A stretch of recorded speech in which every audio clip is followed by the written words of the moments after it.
On June 22nd, Bloomberg reported that Nintendo were looking to abandon making mobile versions of its video games.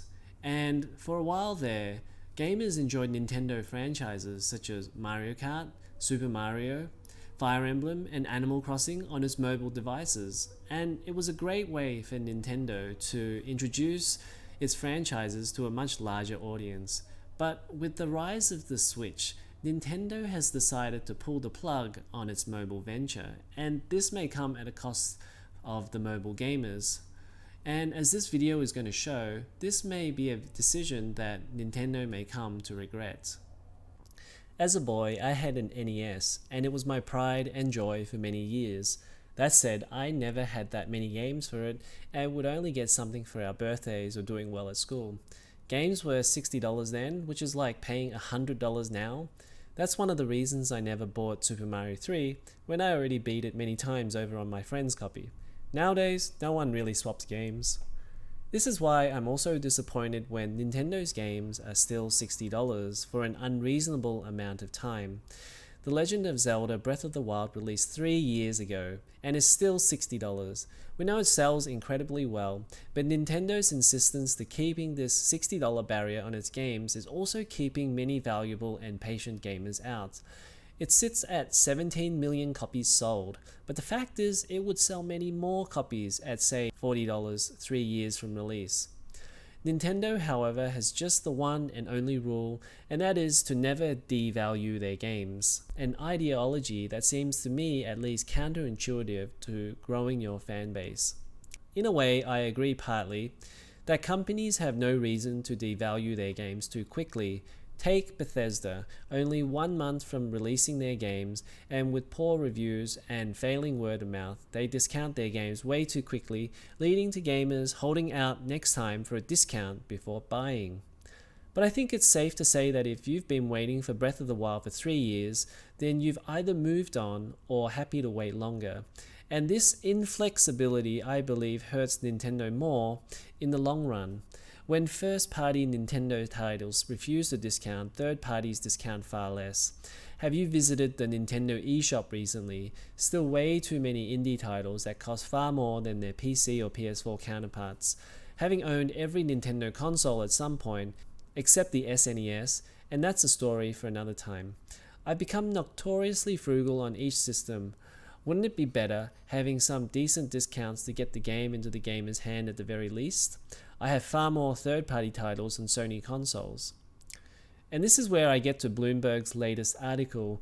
Nintendo has decided to pull the plug on making mobile games, thereby ending an accessible way for gamers to experience their franchises. Quote, Nintendo company is retreating from the $77 billion mobile gaming arena after disappointing results deflated once lofty ambitions, ending a multi-year effort just as the market goes through an unprecedented COVID-era boom.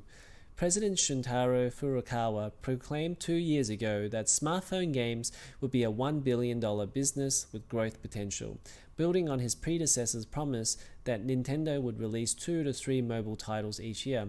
That spurred hopes among investors that the gaming powerhouse could carve out a substantial slice of the market. In May, however, the president adopted a markedly different tune, saying, "We are not necessarily looking to continue releasing many new applications for the mobile market."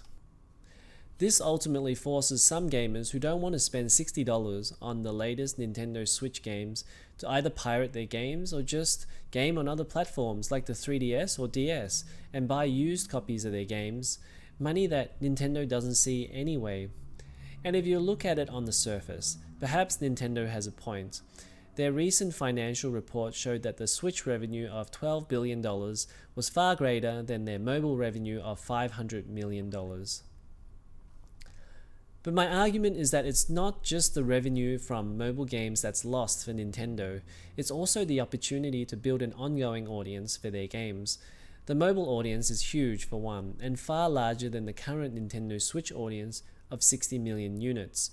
Nintendo actually had the right idea, making mobile games and funneling them to the console. Without this, there's no real way for someone to try out Nintendo games before actually buying the console and their games. And this, I believe, is Nintendo's chase for short-term profits more than anything else. Ending mobile games development, shifting resources to Switch games, which invariably end up as $60 no matter if it's just a remaster like New Super Mario Bros. Wii U, will, in the short term, boost the bottom line. But ultimately, there'll come a time where fans will wonder why the fan base has dwindled, just like early last decade when the Wii U and 3DS struggled over the mobile. That was also a time when Nintendo struggled to cope against the onslaught of cheaper mobile gaming. That's the point of this video. Finance 101 will always tell you to diversify, and Nintendo is doing the opposite. In conclusion, Nintendo always backs itself with its decisions no matter what. And this is why we get innovative games and hardware that no other company seems to produce. But with this complete control over how they run the company, this could also be their downfall. Nintendo isn't susceptible to mistakes, and backing out of mobile games doesn't seem like a good idea to me. Anyways, let me know what you think in the comments below.